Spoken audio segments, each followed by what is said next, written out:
Et salut tout le monde, c'est un regard neuf, j'espère que vous allez bien, moi comme d'habitude, ça va super. Vous le savez, même les plus grands sportifs ont leurs petites habitudes une fois les caméras éteintes et la porte de leur domicile fermée. Et parmi les habitudes communes de tas de sportifs, il y a le fait d'être totalement accro aux jeux vidéo. On part donc ensemble à la découverte de 9 sportifs, footballeurs, basketteurs ou autres complètement addicts aux jeux vidéo. C'est parti. Avant de commencer, n'hésitez surtout pas à vous abonner et activer la petite cloche des notifications pour ne rien rater des prochains sujets. Je publie aussi chaque jour des anecdotes insolites sur Instagram et j'essaie de répondre au maximum de messages, alors je compte sur vous pour aller y jeter un coup d'œil, tous les liens sont dans la description. Numéro 1, Ken Pitcock. Les jeux vidéo n'ont pas toujours de bons effets sur l'être humain et le célèbre Ken Pitcock est sûrement du même avis. Pour vous mettre dans le contexte, Ken Pitcock est un joueur de la NFL, donc la fédération de football américaine aux États-Unis, et il a intégré l'équipe des All-Stars durant son cursus universitaire. Il était très doué et promis à une fabuleuse carrière sportive, mais son addiction pour les jeux vidéo l'a éloigné du succès.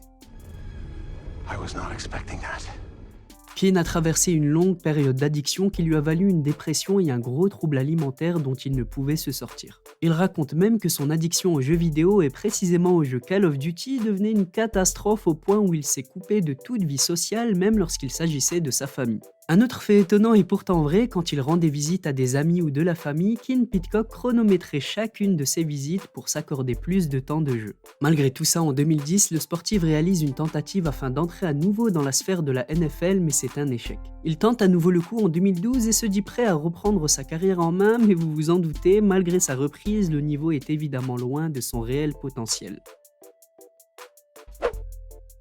Numéro 2, Neymar Jr. Le célèbre footballeur brésilien Neymar fait aussi partie des addicts du gaming et je peux même vous affirmer qu'il ne fait pas semblant.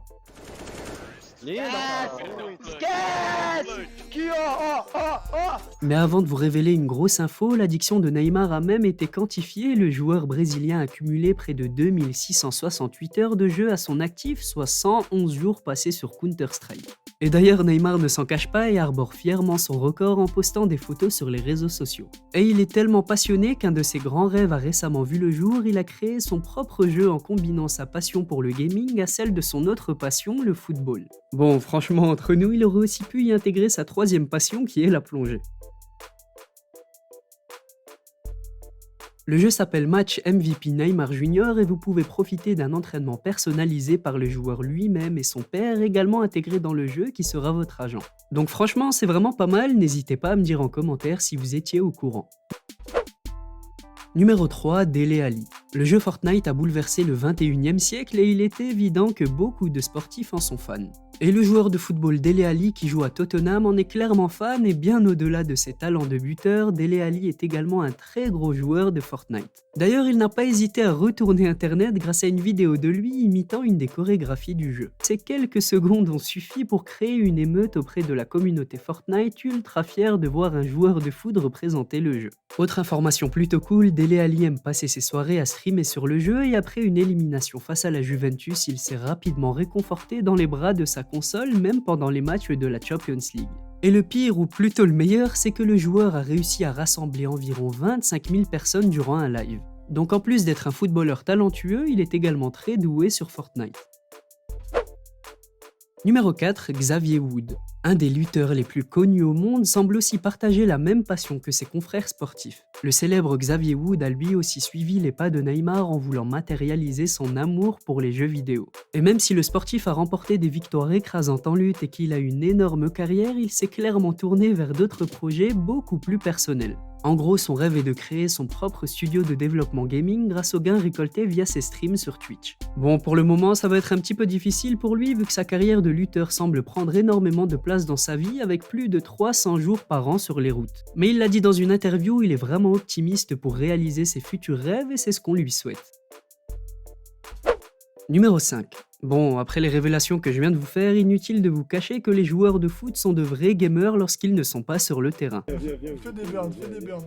Et tous les sportifs célèbres ne passent pas leur journée dans les spas, piscines ou encore soirées arrosées. Certains, et même beaucoup, préfèrent se détendre en jouant à des jeux vidéo ou en lançant des streams sur Twitch ou YouTube. Et de toute façon, ils ne s'en cachent pas et ça démontre bien que ces personnes sont comme tout le monde, à quelques euros près évidemment. Par exemple, l'attaquant gabonais d'Arsenal Aubameyang était aussi un gros accro aux jeux vidéo. Comme on l'a vu plus tôt, il y a beaucoup de fans de Fortnite, d'autres de Call of Duty, mais même si ça va en étonner beaucoup, beaucoup de footballeurs restent fans des classiques. Et parmi eux, les joueurs de l'équipe de France qui s'affrontent sur un des jeux les plus connus de tous les temps, Mario Kart. Avant de se présenter face à la Bulgarie en octobre 2018, une majorité de joueurs français comme Mbappé, Sidibé, Areola et Coman se disputaient la première place lors d'une course effrénée sur Mario. Et là, il finit 4ème, mais c'est moi qui ai gagné le dernier titre. Numéro 6, Griezmann et Dembélé. Toujours avec l'équipe de France, cette fois-ci, vous allez le voir, il existe même des petites disputes gentilles à cause des jeux vidéo. El Trafico. Il s'est même créé un club. On sait pas, il est en combien? 4ème division anglaise, 3ème division anglaise, il a 47 millions.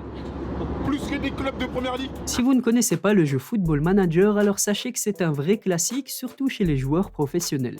En gros, c'est un jeu de gestion et de simulation où vous devrez entraîner une équipe professionnelle pour lui faire exploser les scores. Et parmi les joueurs de l'équipe de France, Ousmane Dembélé est un véritable professionnel dans le jeu. En fait, il est tellement à fond et motivé qu'il a même créé toute une histoire en disant dans une interview qu'il avait fait son propre club, Winchester FC, et qu'il allait le faire monter en première ligue. Et c'est là que Griezmann est arrivé en accusant Dembélé de triche en disant que ce n'était pas du tout à cause de son talent, mais en gros, Dembélé faisait des magouilles afin d'améliorer la qualité des performances de son équipe. Après quelques journées, il fait des trucs, il se donne là. Ouais, c'est un mytho. Comme quoi le travail paye. Numéro 7, Neil Robertson. Bon, je pense que vous le savez, les jeux vidéo ont également des effets néfastes sur les gens, comme on l'a vu plus tôt avec Ken Pitcock. Et c'est aussi le cas de Neil Robertson, un ancien champion du monde de billard qui a aussi avoué que sa dépendance aux jeux vidéo avait eu un impact nocif sur sa santé et sa vie personnelle. Il a même dit dans une interview que des jeux comme World of Warcraft, FIFA et League of Legends ont clairement détourné son attention jusqu'à mettre en danger sa carrière pour quelques parties. Bon, malgré ça, il a quand même eu une carrière exceptionnelle en remportant plus de 12 titres, mais les jeux vidéo ont réussi à prendre une place d'honneur, quitte à évincer sa passion et son talent pour l'art du billard. Il a dit qu'il pouvait jouer de façon continue et jusqu'à 8 heures non-stop, et peu importe l'activité qu'il faisait, son esprit était 24 heures sur 24 tourné et connecté à ses jeux vidéo. D'ailleurs, ça aurait pu très mal tourner, il a avoué passer des nuits entières à jouer et même son jeune fils ne faisait plus partie de ses priorités. Il a dit qu'il lui arrivait même d'oublier de l'amener à l'école. Bon, la bonne nouvelle, c'est qu'il travaille sur son addiction et Neil Robertson a dit qu'il était sur le bon chemin en remettant un petit peu d'ordre dans sa vie. Il a aussi donné des conseils aux sportifs de haut niveau en leur disant qu'une telle addiction ne devrait pas avoir sa place dans la vie d'un joueur professionnel ou d'un sportif. Et on espère que Ken Pitcock ouvrira bien ses oreilles. Numéro 8, Demetrius Johnson. Demetrius Johnson est un célèbre combattant MMA et lui aussi fait partie de la boucle du gaming. Le sportif de 32 ans a dit dans une interview qu'il a souvent fait passer l'amour pour le jeu avant son entraînement. Bon, heureusement, il était très doué dans ces deux domaines et ses exploits sportifs n'ont pas changé. Et autre qu'une addiction, Demetrius voit dans les jeux vidéo une façon d'interagir avec ses fans à travers les lives sur Twitch. Et il a dit que ça changeait beaucoup des salles pleines à chacun de ses combats et que pouvoir partager sa passion avec ses fans était une expérience exceptionnelle.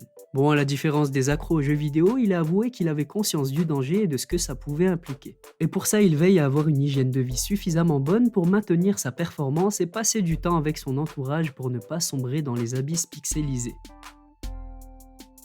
Numéro 9, Marquinhos. Pour terminer cette vidéo, on va parler d'un joueur de foot que vous connaissez probablement, Marquinhos, le célèbre défenseur du PSG. Et il semblerait que le joueur soit également un fervent défenseur de Call of Duty. Marquinhos est un gamer tellement doué et investi qu'il s'est même rendu à la Paris Games Week en 2018. Et bon, on ne peut pas le nier, en regardant ses vidéos, on se rend vite compte qu'il était extrêmement bon à Call of Duty et il a même affirmé avoir terminé tous les jeux. Bon, on peut se poser la question, comment un footballeur de haut niveau peut maintenir autant de talent sur deux tableaux? Eh bien, la réponse est simple, Marquinhos a dit dans une interview « Je joue entre les matchs et les entraînements quand j'ai le temps, mais ce n'est pas toujours facile. » Et d'après mes sources, le footballeur aurait une préférence pour les fusils d'assaut et adore les matchs à mort par équipe. Voilà, c'est un truc plus tactique, j'aime trop. Ouais. Avant de finir la vidéo, la team Arogar9, n'hésitez pas à me dire quel est votre jeu vidéo préféré dans l'espace commentaire et si vous aussi vous êtes plutôt accro aux jeux vidéo ou un joueur modéré.